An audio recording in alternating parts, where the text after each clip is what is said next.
the UN General Assembly has decisively backed a resolution effectively calling on the U.S. to withdraw its recognition of Jerusalem as the capital of Israel. The text says that any decisions regarding the status of the city are null and void and must be cancelled. The non-binding resolution was approved by 128 states, with 35 abstaining and 9 others voting against. It came after U.S. President Donald Trump threatened to cut financial aid to those who backed the resolution. Here's how the vote went.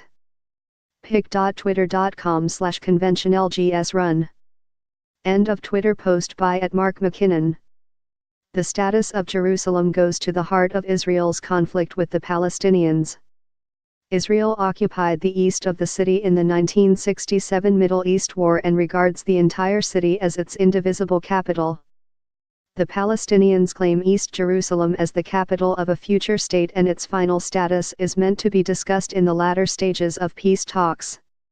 Israeli sovereignty over Jerusalem has never been recognized internationally, and all countries currently maintain their embassies in Tel Aviv. However, President Trump has told the U.S. State Department to start work on moving the U.S. Embassy.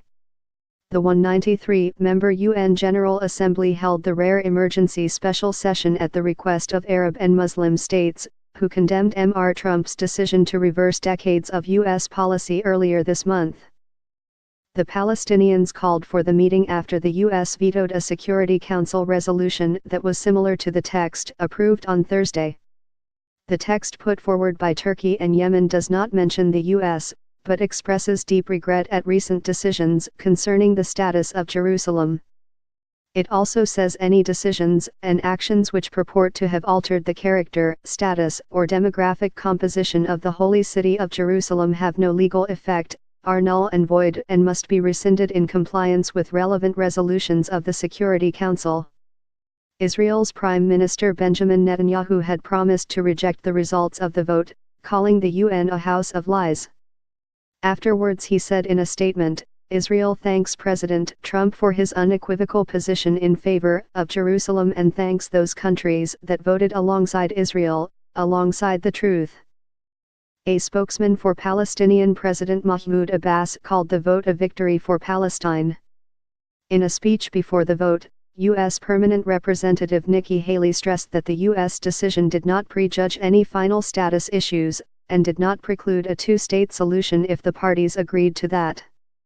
The United States will remember this day, on which it was singled out for attack in the General Assembly for the very act of exercising our right as a sovereign nation, she said. America will put our embassy in Jerusalem. That is what the American people want us to do. And it is the right thing to do. No vote in the United Nations will make any difference on that. On Wednesday, Mr. Trump warned he might cut financial aid to states who voted in favor of the resolution. They take hundreds of millions of dollars and even billions of dollars, and then they vote against us, he said. Well, we're watching those votes, he added.